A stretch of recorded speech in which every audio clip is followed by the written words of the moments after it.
Lezi indaba zehora lesikhombisa kusihlwa sikwethulela zona bukhoma ekumkhulu le-SABC e-Auckland Park eGoli. Bukela nazi ezinohlonze kusihlwa nje.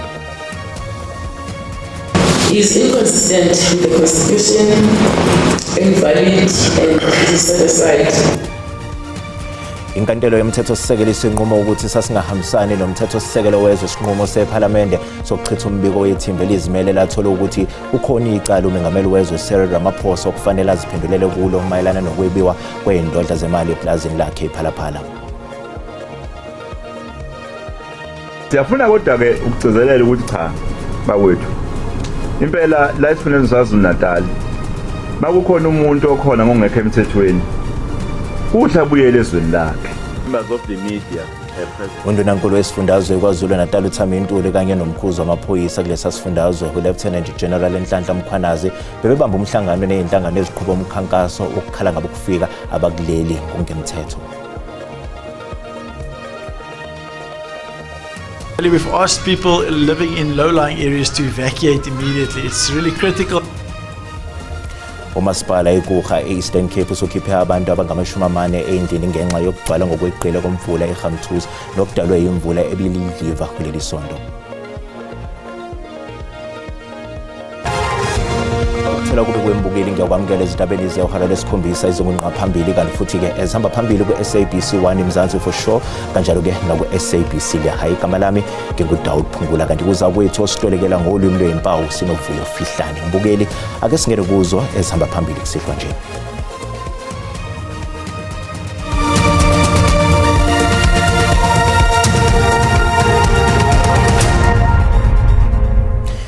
Inkantolo yomthethosisekelo isihlonza ukuthi sasiphambene nomthethosisekelo wezwe isinqumo sePhalamende sangoZibandlela wango-2022 sokuchitha umbiko wethimba elizimele omayelana nokwebiwa kwemali eplazini likamengameli wezwe iPhalaphala.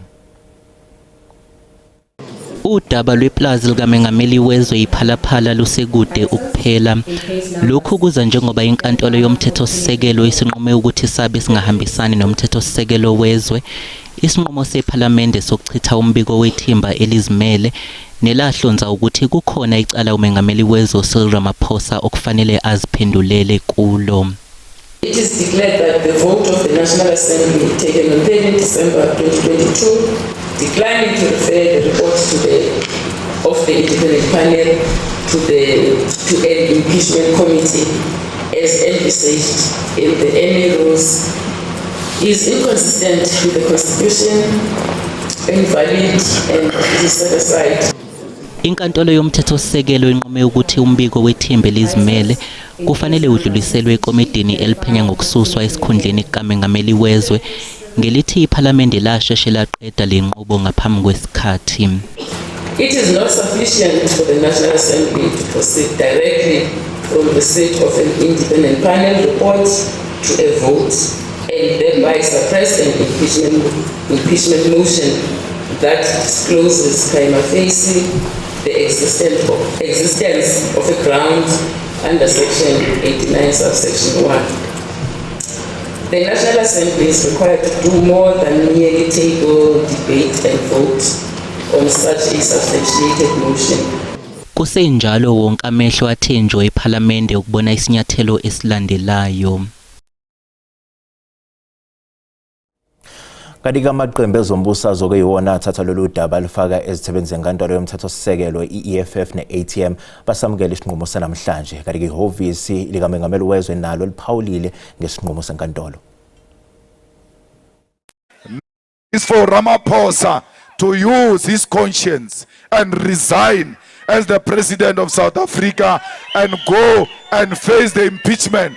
We can't have a president that is doing the work of president and doing the work of impeachment. He must concentrate on one. This is not just a case of EFF and ATM versus Mr. Ramaphosa, but it is about our democratic order in our country whereby rule of law is supreme and each and everyone, especially the ones that are in power, are held accountable. President Ramaphosa respects the Constitutional Court's judgment and reaffirms his commitment to the Constitution, the independence of the judiciary, and the rule of law.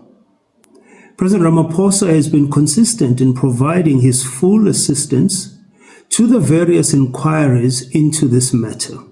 The ANC has always been at the center of advocating for support for the rule of law. I would very much like to see an instance where the President is in fact using the opportunity to come and state his case before the committee so that we are able to hear his side of the story. It is important that we take some time to carefully study the judgment, particularly insofar as its implication on the procedures of the National Assembly. Kusenjalo izakhamuzi zakuleli nazo ziphefumule ngalolu daba lwesinqumo senkantolo yomthethosisekelo malungana ke nalo lolu daba lwephalaphala. If they're going to weaponize the judicial system to come after Malema, then I think the president needs to accept that the judicial system is going to be used universally, and he must face whatever legal proceedings come his way, because I think if Malema is going to face legal proceedings on such a thing, he must face the same. It was unexpected in the sense of you wouldn't expect someone like in presidency at such a high level to be dealing with things like this. I feel that if President Ramaphosa is guilty of wrongdoing, he's not above the law, and that justice must take its course. And I feel that this is something for South Africans to appreciate, that no one is above the law. Undunankulu wesifundazwe eKwaZulu Natal uThami Ntuli kanye nomkhuzi wamaphoyisa kulesa sifundazwe Lieutenant General Nhlanhla Mkhwanazi bebebamba umhlangano nezinhlangano eziqhubha umkhankaso wokukhala ngabo kufika abakuleli ngongemthetho. Ake ukugcizelela ukuthi cha bawethu impela la esifundeni saKwaZulu Natal makukhona umuntu okhona ngongekho emthethweni uhle abuyele ezweni lakhe akudingi nokuthi nje kuze kuthiwa uyozaphusha ukuthi abuyele ezweni lakhe. Izinhlaka ezahlukene kanye nabenhlangano yomphakathi March and March babambe ingoyazana noNdunankulu wesifundazwe eKwaZulu Natal. Inhloso nqangi yalomhlangano ukubhunga ngodaba lokugcwala kwabantu bokufika abakuleli ngongemthetho. South Africa is a country, like I said before, that has to take care of its own people. South Africa has a responsibility to the people who vote for the country. South Africa even has a responsibility to the taxpayers of this country. And it's ridiculous to expect that South Africans must absorb every single problem from every single African country. I want to invite the citizens of this province as well, that every month, without fail, that the station commander together with his or her management team supposed to meet with the community to give feedback on state of policing in that policing area, and give feedback to the community with regard to the case management incident that has happened in that locality, and what arrest or what police have done in terms of bringing the perpetrators thereof to justice. Abantu abangaziyo bayasinga bathanda abantu bonke ngokwehlukahlukana kwabo. Angabi nayo inhlanhla ukuthola umuntu engibiza ngomuntu ocwasayo. Kodwa ke isikhathi esiningi ngizwe bekhuluma ngoZulu as a whole. Bethu uZulu uyacwasa. Kusho abantu isikhathi esiningi kuvamise ukusho abantu isikhathi esiningi abangayithandi bona. Abangakwazi bona ukuqhakambisa ububona. Abangakwazi bona ukuphumela obala bekhulume ngabo beqhakambisa ububona kwezinye izizwe. Undunankulu wesifundazwe uzibophezele ukuthi bazophinde babambe omunye umhlangano ngenyanga ezayo. Umasipala ikurha eEastern Cape uzokhipha abantu abangama40 ezidlini ngenxa yokugcwala ngokweqela komvula eGamthusi nokudalwe imvula ebiyidliva kuleli sonto. Abezimo eziphuthumayo basebenza kanzima ukulekelela izakhamuzi ezikhahlanyezwe imvula enamandla. Sekuvulwe amahholo omphakathi ukuze kukhoseliswe kwesikhashana labo abasale idengwane. Yeah, it's pretty hectic. We've been here for 26 years and we've never seen a flood like this. So, when they said there was going to be flood times, we didn't expect it to be so high. My house is completely destroyed. By about 12:30, I got the frantic call that the water's just breached the river and it's just flowing straight through the village. So it happened within minutes. Iziphathimandla zithi umthamo wamanzi uya ngokwenyuka emfuleni iCrom ngenxa yokugcwala ngokweqile kwedamu impofu. Sekuxwayiswe izakhamuzi ezakhe ezindaweni eziphansi nalabo abakhe eduze nemfula ukuthi bezame ukusuka ngokusheshsha. Currently in the Gamtus Valley, we've asked people living in low-lying areas to evacuate immediately. It's really critical, and there's a small little village here called Kingsway where the NSRI is currently busy evacuating people who didn't evacuate yesterday and now stuck there. So Ababhekele izinhlekelele kanye nokutakula bexwayisa ngobungozi kulabo abawela imifula ngezinyawo kanye nezimonto njengoba umthamo wamanzi uya ngokwenyuka. Bukele sathi kuwe 8 kanti uMasibuya sizokuphathela uWT. I, Festus Hontebanye Mogae, do swear that I will faithfully and diligently discharge my duties. Akasekho emhlabeni lo bengumengameli waseBotswana phakathi kuka-1998 no-2008 uFestus Mogae. uMogae udlule emhlabeni eseneminyaka engama-86 ubudala.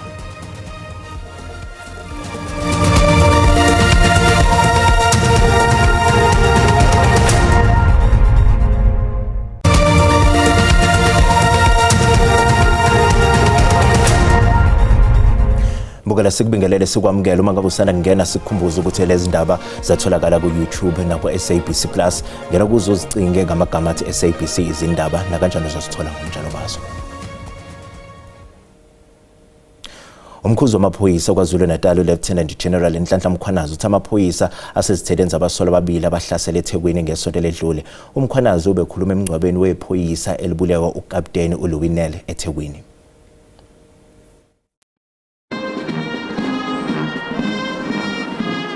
Bekufanele kube inyanga yenjabulo kuKapteni Luwinel nomndeni wakhe leliphoyisa belinekhono eliphezulu belisanda ukukhushulelwa esikhundleni sokuba ukapteni. Kwathi emasontweni amathathu ngaphambi kokuthi adlule emhlabeni wajoyina uphiko lwe-Crime Intelligence. uNel uhlonishwe njengephoyisa ebelizinikele embuthweni. Wangena emaphoyiseni ngo-1992 kwathi ngokuhamba kwesikhathi wajoyina uphiko lamaphoyisa olusezingeni eliphezulu i-Special Task Force. Umndeni, abangani kanye nozakwabo babuthane ukuzomhlonipha. His life was formed by a man of honor. The title of captain so well deserved. A man of discipline, courage and unwavering strength. But to me, you were so much more than your rank and your uniform. You were my rock, my constant and my go-to. Jy was my eyster. Sesifundazweni uthi ukushona kaNel ngeke kube yize ufunge wagomela ukuthi bazobathola ababulali bakhe. One criminal is able to eliminate one of our operators, the highly trained member of the Special Task Force. I can give you assurance, operators, all of you that are here, that we'll find them. We will find the killers, dead or alive. uNdunankulu wakwaZulu-Natal umnumzana uThami Ntuli uthi ukudlula emhlabeni uKanel akuthinti nje amaphoyisa kodwa isizwe sonke. Uthi uhulumeni uzoqhubeka nokweseka amaphoyisa.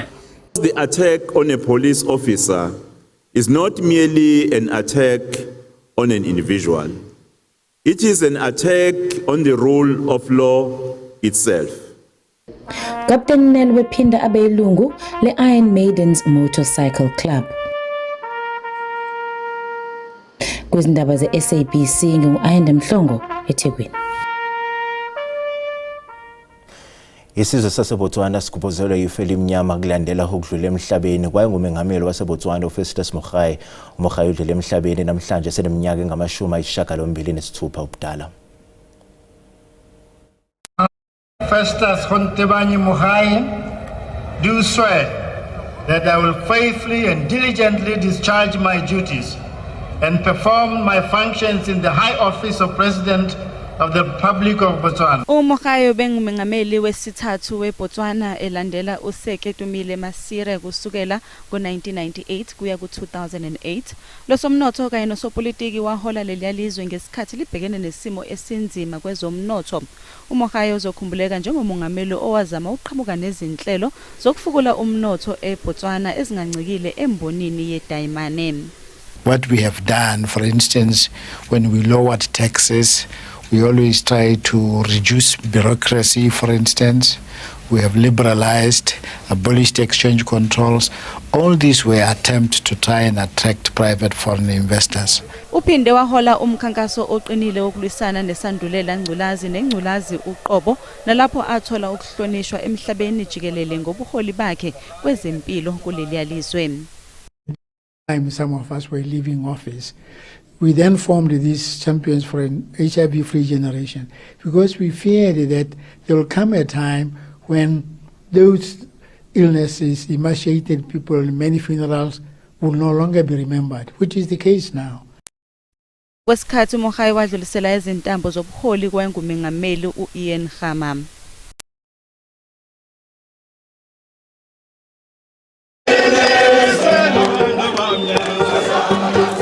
The Constitutional Committee of the Constitutional Assembly is meeting, discussing some of the very issues that you are setting out in your memorandum. And so it has come to pass that South Africa today undergoes her rebirth.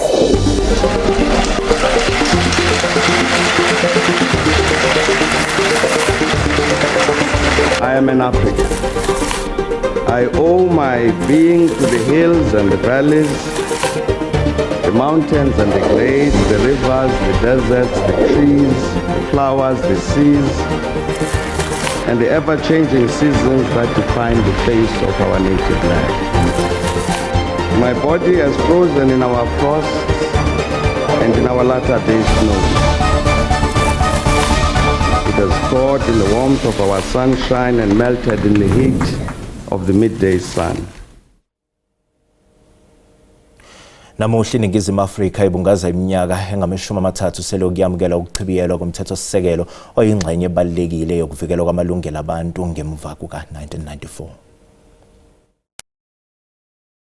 Ezabanjwa ngo-1990 zaletha ithemba elisha eNingizimu Afrika ngemuva kokhetho lwango-1994 kwethula umthethosisekelo wesikhashana kwase kuqala umsebenzi wokushicilela lo mthethosisekelo okwaba umsebenzi othatha iminyaka emibili. Phakathi kwabantu ababehola lolu hlelo kokukhona nosingumengameli wezwe njengamanje uCyril Ramaphosa kanye noRolf Meyer osanda kuqokwa njengenxusa elisha laseNingizimu Afrika eMelika. Africa reaffirms that she is continuing her rise from the ashes.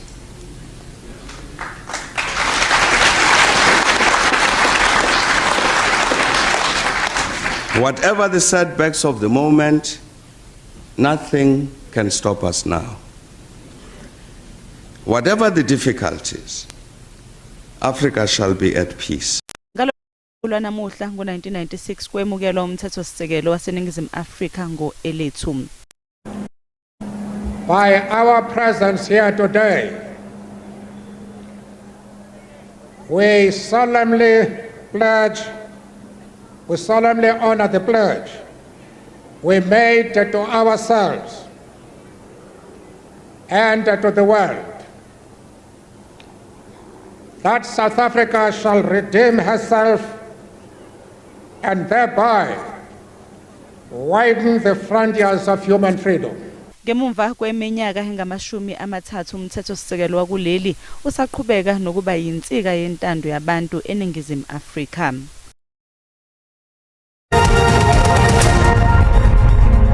Nginibengele babukele emakhaya ngiphinde nginamukele kwesimo sezulu sanamhlanje kusihlwa ake sibheke sime kanjani soqaphela kanje mbukeli mancane ke nje amathuba emvula alindelekile ngisho nje ukuthi umkhemezelo khona ke nje esifundazweni iKwaZulu Natal kuye njalo nje esifundazweni iEastern Cape kanti futhi nakusasa semancane nje amathuba emvula alindelekile khona ke nje kwelikaMthania kepha nje ngingasho ukuthi liphenyile ke nje izulu masibheke nje kwezinye izifundazwe zaseNingizimu Afrika kanti ke isixwayiso sethu kusihlwa siphuma lapha kwa South African Weather Service sime kanje uzoqaphela ke nje mbukeli khona ke moya kuvunguza amandla ongadalo nakuba ulwandle lokupha amagagasi khona ke nje esifundazweni Eastern Cape esifundazweni iKwaZulu Natal kanti futhi kusasa ngaphinde sesilindele nje isixwayiso ke nje esifanayo saloke ba ulwandle lugubhe amakakathi khona ke nje esifundazweni iKwaZulu Natal kanti ke amazinga okushisa kusasa ame kanje kakhulukazi ePalma ubhekise khona ke nje eGoli Soweto kaNdonga ziyaduma ebusuku singawulindela nje u3 liyabanda ngo18 ibande njalo ke nakhona ke nje ePretoria singawulindela nje u21 kanti nje masibheke nje khona ke esifundazweni iLimpopo amazinga okushisa ame kanje liyashisa ke Musina ngawo nje u28 kanti masibheke nje khona ke Giyani singashilindela nje u28 kanti ke masibheke nje khona ke nje esifundazweni eMpumalanga amazinga okushisa ame kanje liyashisa ke esikhukhuza nje ngawo nje u28 kanti ke nje masibhekise khona ke eMelo ngasho nje ukuthi liyabanda ngo17 kanti ke ebusuku singawulindela nje u1 masibheke nje khona ke esifundazweni iKwaZulu Natal eThekwini eClermont kwaMashu eMlazi ngasho nje selifudumele ngo24 kanti ke Vryheid pholile ke nje ngawo nje u22 kanti ke nje masibheke nje khona ke esifundazweni Eastern Cape amazinga okushisa ame kanje Gqeberha lithanda ukuthi nje lifudumale ngawo nje u22 kuye njalo nje eMthatha singawulindela nje u21 kanti ke nje masibheke nje khona ke esifundazweni Western Cape amazinga okushisa ame kanje uzoqaphela nje imbukelo eKapa lodumo liyabanda ngo17 lipholeke nje George ngawo nje u20 kanti nje masibheke nje khona ke esifundazweni Northern Cape amazinga okushisa ame kanje ngasho nje ukuthi liyabanda eSpringbok ngo17 bande njalo ke nakhona ke nje eKimberley singawunelingela nje u19 kanti ke ebusuku limi nje ku5 kanti masibheke nje khona ke Free State amazinga okushisa ame kanje liyabanda ke Bethlehem kanti ke ebusuku singawulindela nje u3 bande njalo ke nje nakhona ke Bloemfontein limi nje ku18 kanti masibheke nje khona ke esifundazweni Northwest amazinga okushisa ame kanje lipholile ke Rustenburg ngawo nje u20 uye njalo nje Mahike ngithanda ukuthi nje lipholeke nje ngawo nje u20 kanti ke ebusuku singawulindela nje u6 ngisibeka lapho ke isimo sezulu sanamhlanje kusihla mina ke ngintombi kaMadlamini olangelihle ngoba libalele ngithi konke kufezile.